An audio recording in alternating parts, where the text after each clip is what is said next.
बहुत बड़ी समस्या है गाय की। जी। अभी आपने देखा होगा आंवला की गौशाला में 25 गाय मर गई। गाय मर गई, वहां पे जो मंत्री हैं, जो एमएलए वहां के हैं, वही मंत्री हैं। उनके क्षेत्र की गौशाला में जब ये दुर्दशा है तो आप सोचिए पूरे प्रदेश का क्या बुरा हाल होगा। अगर एक सांसद नरेंद्र मोदी जी हैं तो एक सांसद नीरज मौर्य भी हैं।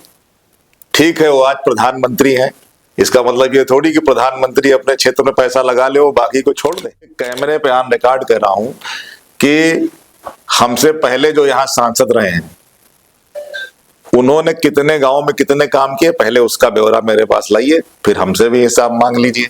मैं दावे के साथ कहता हूं मैंने उससे ज्यादा काम कराया। मेरी सरकार भी नहीं है। आपने मेरा नाम लेके सवाल किया, आप गांव में गए थे उस दिन, मेरी शायद आपसे फोन से बात भी हुई थी।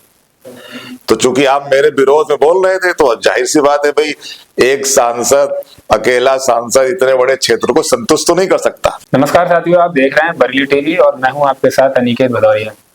साथियों, आज हमारे साथ हैं आंवला लोकसभा क्षेत्र से सांसद आदरणीय नीरज मौर्य जी।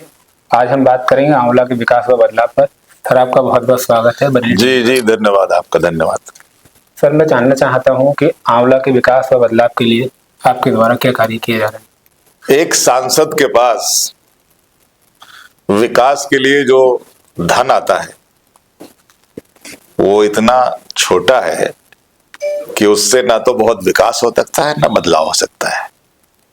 लेकिन हाँ, हमने संसद में जो बदलाव के लिए वहां प्रस्ताव रखे, सरकार से मांगे की, अगर सरकार उसमें हमारा साथ दे तो अवश्य बदलाव और विकास हो सकता है।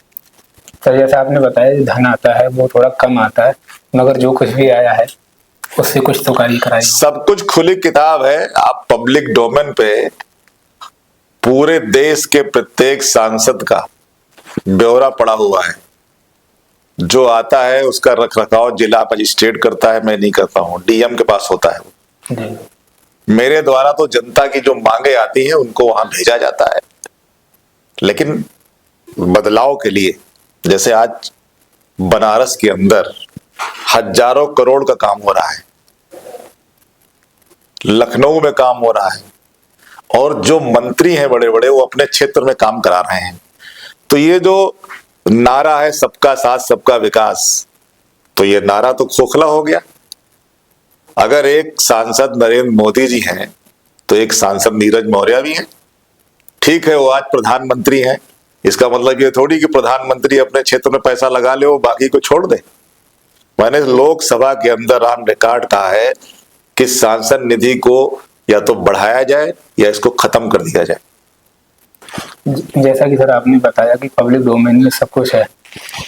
हमारा एक सबसे लोकप्रिय शो है चुनाव पर चर्चा, जिसको प्रतिदिन लाखों लोग देखते भी हैं। तो हम जब गांव-गांव में जाते हैं, आंवला लोकसभा के ज्यादातर गांव में ही हमारा रहना रहता है, जाते हैं, तो वहां से जनता एक बात कहती है, वो ये कहती है कि हमने आदरणीय सांसद जी को जिताया, वोट दिए भरोसे के साथ कि वो हमारे साथ खड़े रहेंगे, हमारी परेशानी को सुनेंगे। मगर जब हम उनसे बात करते हैं तो पता चलता है कि कभी वो जलालाबाद है, कभी लखनऊ है, कभी दिल्ली है, हमको समय पर नहीं मिलता। ये आप ऐसा जनता का आरोप है। आप जो ये बातें कर रहे हैं ये बातें बेबुनियादी बातें हैं। जलालाबाद का मैं रहने वाला हूं, मेरा घर है, मैं वहां का वोटर हूं, तो जलालाबाद नहीं जाऊंगा क्या? जी। लखनऊ राजधानी है, जनता के कामों से जाना पड़ता, नहीं जाऊंगा। 5 विधानसभाएं, हमारा जो काम है कि हम जनता की बात को लोकसभा में उठाएं, जनता की बात को दिशा की मीटिंग में उठाएं, और हम जब क्षेत्र में रहते हैं बराबर उसका मेरे सोशल मीडिया प्लेटफॉर्म पर पड़ा है। तो आप जो बातें लाए हैं ये हमारे विरोधी लोग कह रहे होंगे, क्योंकि विरोधी जो है, हम चाहे जितना काम कर दें, चाहे जितना जमीन पर उतर जाए, लेकिन विरोधी खुश नहीं हो सकता। और मैं आपके कैमरे पे ऑन रिकॉर्ड कर रहा हूं कि हमसे पहले जो यहाँ सांसद रहे हैं उन्होंने कितने गांव में कितने काम किए, पहले उसका ब्यौरा मेरे पास लाइए, फिर हमसे भी हिसाब मांग लीजिए। उनका तो ब्यौरा लाइए, उनका तो आपके पास कोई ब्यौरा नहीं है, ना उनके बारे में आप बात करेंगे। तो आज जो है आप भदौरिया जी पहले ये देखिए कि हमने कहां कहां काम कराया है, उन गांवों की सूची लेके आइए, और मैं दावे के साथ कहता हूं कि जो पिछले सांसद ने जितने गांव में काम कराया होगा उससे ज्यादा अगर मैंने न कराया हो तो आप का भी तो 1.5 साल हुआ भाई मेरा जी। मैं दावे के साथ कहता हूं मैंने उससे ज्यादा काम कराया। मेरी सरकार भी नहीं है, लेकिन उसका आप ब्यौरा तो, लेकिन फिर मैं कह रहा हूं कि 4,90,00,000 रुपए सांसद निधि में आता है एक साल में। 18% के हिसाब से जीएसटी कट जाती है, 4 करोड़ बचता है। आप 4 करोड़ से 5 विधानसभा को अगर डिवाइड करिए तो 80 लाख रुपए साल का हुआ। आप मुझे बताओ 80 लाख में एक विधानसभा में क्या हो सकता है?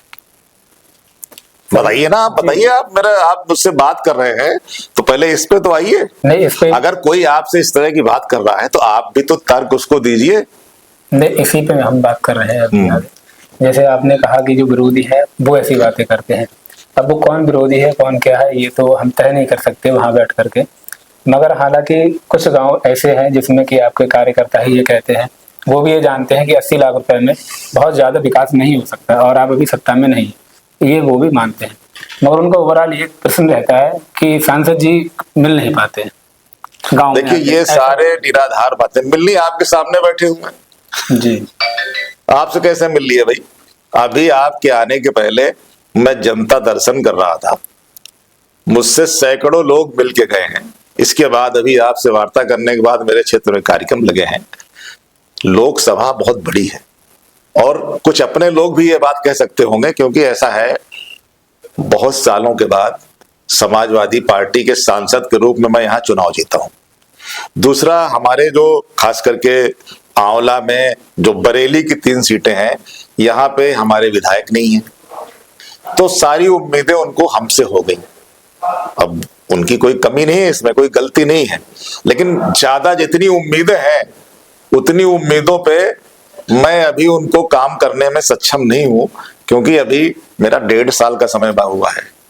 1.5 साल तो हुआ दिसंबर में, 4 जून 2024 को मैं जीता था। अब 5 साल, अभी 3.5 साल बाकी है।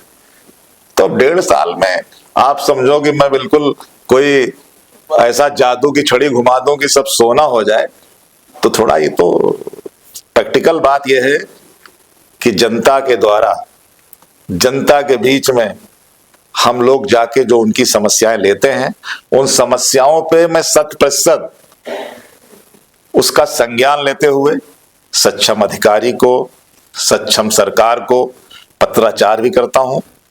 लोकसभा में अगर आप मेरे रिकॉर्ड को उठा के देखेंगे तो लोकसभा में भी बराबर जनता की बातों को उठाता हूं और उसका ये प्रभाव रहता है कि बहुत से काम हो भी जाते हैं।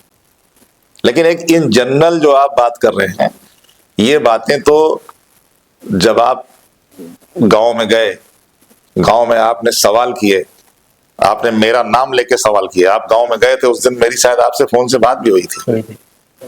तो चूंकि आप मेरे विरोध में बोल रहे थे तो जाहिर सी बात है भाई, एक सांसद, अकेला सांसद इतने बड़े क्षेत्र को संतुष्ट तो नहीं कर सकता। तो जब आप उससे सवाल विरोध में करोगे तो जवाब तो विरोध में अपना भी कर देगा। आपके पिताजी भी आपके परिवार को संतुष्ट नहीं कर पा रहे होंगे, लेकिन मैं जो जिम्मेदारी जनता ने दी है उस जिम्मेदारी का निर्वहन पूरी ईमानदारी, पूरी निष्ठा से कर रहा हूं। मुझे दिल्ली में चुन के भेजा है, तो लोकसभा में जब काम होगा तो ज्यादा जाहिर से रहना पड़ेगा, लेकिन जब समय मिलता है तो मैं जनता के बीच में रहता हूं, लोगों के सुख दुख में रहता हूं और जो मुझसे बन पड़ता है उसको करने का पूरा प्रयास करता हूं। आदरणीय सांसद जी, आप पर्सनली हो रहे हैं, मगर पर्सनल नहीं हो रहा है। एक बात सुनिए, जैसे आपने कहा, जैसे मैंने आपका नाम लेकर प्रश्न किया, ऐसे में जब गांव-गांव में जाता हूं तो हमारे क्षेत्र के आदरणीय जो कैबिनेट मंत्री धर्मपाल सिंह जी, आगे आप जाइए भितरी चैनपुर में श्री राघवेंद्र शर्मा जी विधायक है, तो हम तो जो सरकार में जो व्यक्ति हैं, जो पद पे हैं, जैसे आपके अभी जिम्मेदार पद पे हैं, तो आपके बारे में पूछते हैं, उनके बारे में ही पूछते हैं। जनता कभी कहती है समाजवादी के, हमें कभी भारतीय जनता पार्टी का, मतलब समाजवादी वाला कहता है भाजपा का, आज आप ही कह रहे हैं आप हमारे विरोधी हैं। तो ये मीडिया का, हमने आपको विरोधी नहीं कहा, आपने मेरे विरोध में प्रश्न किए लोगों से। तो देखिए, हमारी सीमाओं को तो जानिए जी। आपसे मैंने खुली बात हो रही है, मेरी जो सीमा है वो उस निधि के आगे कहाँ है मेरी सीमा, बताइए। सांसद जी, एक प्रश्न और है। अब जब ये निधि की बात हुई है, आप इसको पर्सनली न लेकर के, पर्सनली नहीं हो यार, आप इस वजह से ऐसी मैं बात ये कर कह रहा हूँ, जब हम गांव-गांव में गए, समाजवादी पार्टी की मीटिंग की कवरेज में भी जब मैं जाता हूँ, जैसे कार्यालय पे होती है, तो आपकी पार्टी के जिम्मेदार कार्यकर्ताओं ने, बूथ अध्यक्ष, बूथ प्रभारियों ने एक आरोप लगाया कि समाजवादी पार्टी एक तरफ कह रही है कि हम पीडीए के फार्मूला पे काम कर रहे हैं, जिसमें कि कोई भी जातिगत भेदभाव नहीं होगा, सभी को आगे लाने का प्रयास करेंगे। वहीं आपके ऊपर आपके ही पार्टी के कार्यकर्ता बोलते हैं कि सांसद जी चुनाव जीते, उसके बाद वो पीडीए के फार्मूला को उस पर लागू नहीं कर रहे हैं। जो सांसद निधि से जो भी उनके द्वारा लाइटें लगवाई गई, वो अपने ही स्वजाति लोगों के घर के बाहर लगवाई गई। ऐसे आपके पार्टी के कार्यकर्ताओं ने आपकी ही मीटिंग में सवाल ये सारे बातें निराधार हैं। सर्व समाज के लोगों के लिए लिस्ट, आप पहले लिस्ट निकलवा लो, आप भी तो उस पर वर्क कर लो। मान लिया एक आदमी आपसे कुछ भी बोल दे, तो आप उसको कैसे मान जाएंगे कि ये सही कह रहा है? कोई रिकॉर्ड दिखा दीजिए आप मुझे। अब सर आप ही बता दीजिए।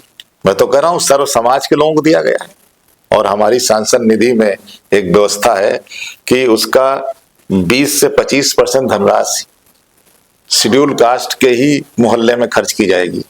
वो पैसा उतने ही उन्हीं लोगों में जाएगा। नहीं, ये बात ऑन कैमरा आप कर रहे हो, थोड़ा ठीक नहीं लगता जातिवाद पे बात करना जी, लेकिन सर्व समाज के लोगों को मैंने दिया है, सर्व समाज के लोगों के लिए काम कर रहा हूं।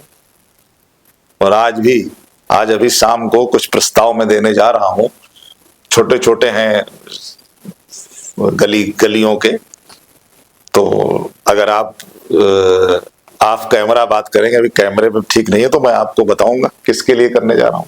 जी, अच्छा सर, एक चीज और ये जानना चाहता हूँ, जैसे आंवला लोकसभा का जो क्षेत्र है, उसके लिए अभी आप जो भाजपा सरकार नीतियां लाई है या विकास करा रही है या नहीं करा रही है, अभी आपकी दृष्टि से अगर देखा जाए अपनी, तो सबसे बड़ी समस्या यहाँ क्या है? देखिए, इस समय तो बहुत बड़ी समस्या है गाय की। जी, अभी आपने देखा होगा आंवला की गौशाला में 25 गाय मर गई। वहां पे जो मंत्री हैं, जो एमएलए वहां के हैं, वही मंत्री हैं। उनके क्षेत्र की गौशाला में जब ये दुर्दशा है, तो आप सोचिए पूरे प्रदेश का क्या बुरा हाल होगा। किसान रात रात भर जाग रहा है, रात रात भर वो बेचारा फसल रखा रहा है। और देश के प्रधानमंत्री जी ने भी यहाँ कहा उत्तर प्रदेश के चुनाव में कि मेरे ऊपर भरोसा करिए, मैं व्यवस्था करूंगा। कोई व्यवस्था नहीं हुई। तो ये एक बहुत बड़ी समस्या है।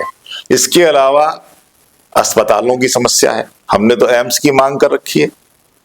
अगर एम्स बन जाए, आबादी की दृष्टि से पूरे बरेली को अगर आप लीजिए, तो हमारे इस दुनिया में कई ऐसे देश हैं जो बरेली से छोटे होंगे।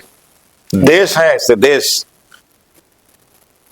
तो यहाँ पे अगर एम्स बन जाए, तो मुझे लग रहा है कि पश्चिमी उत्तर प्रदेश के लोगों का बड़ा फायदा होगा। और इस पे मैंने प्रयास भी किया है। मैंने इस पे सदन में बात भी रखी है। मैंने इस पे प्रधानमंत्री जी को भी पत्र लिखा है, स्वास्थ्य मंत्री जी को भी लिखा है। और आने वाले समय में अभी जब भी अवसर मिलेगा, तो इसकी लड़ाई और लड़ूंगा मैं। अभी सदन में और इसको रखूंगा कि ये बात अगर हो जाए, तो एक लोगों को, क्योंकि स्वास्थ्य अगर अच्छा नहीं होगा, तो कैसे हमारा समाज अच्छा बनेगा। एक तरफ युवा जो है रोजगार की तलाश में है। भारतीय जनता पार्टी कह रही है हम युवाओं के लिए रोजगार दे रहे हैं। आपको क्या लगता है, समुचित रूप से वो रोजगार दे पा रही है पार्टी युवाओं के लिए? अगर दे पा रही होती तो इतनी बेरोजगारी क्यों होती?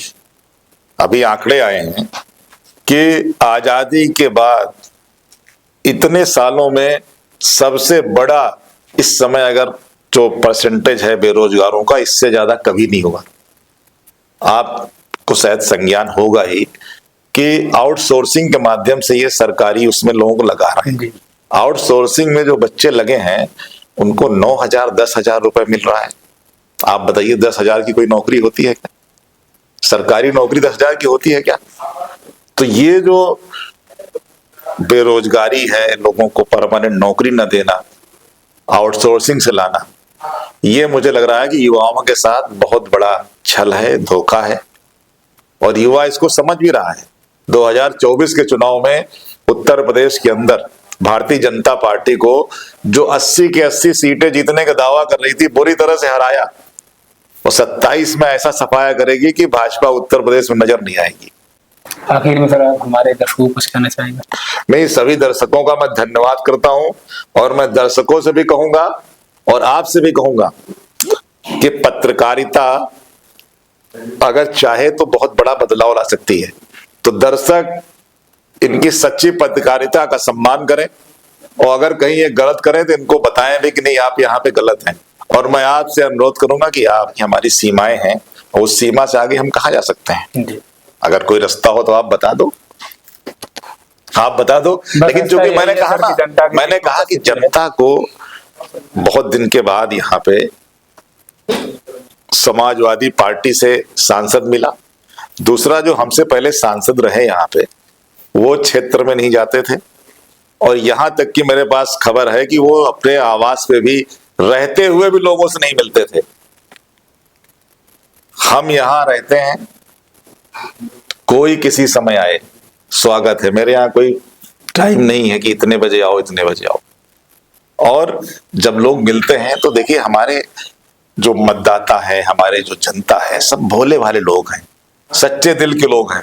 उन्हें ज्यादा ये नहीं पता कि ये क्या कर सकते हैं क्या नहीं कर। उनको लगता है कि भाई हमने इनको जिताया है तो हमारी हर समस्या का ये समाधान करें, और वो ऐसा मानते हैं तो उसमें कोई बुरा मानने वाली बात नहीं है। लेकिन चूंकि हमारी सीमाएं हैं, उन सीमाओं से हटके भी मैं और कहीं कहीं लड़ाई लड़ रहा हूं, कुछ प्रयास कर रहा हूं। हो सकता है अभी उस प्रयास का रिजल्ट आए, लेकिन उसमें थोड़ा समय लग रहा है क्योंकि सरकार उतना साथ नहीं दे रही है और 1.5 साल का समय कोई बहुत बड़ा समय नहीं होता है। ठीक है सर, आपने जो आज बरेली टीवी को समय दिया इसके लिए आपको अरे आपका भी धन्यवाद। धन्यवाद भदौरिया जी।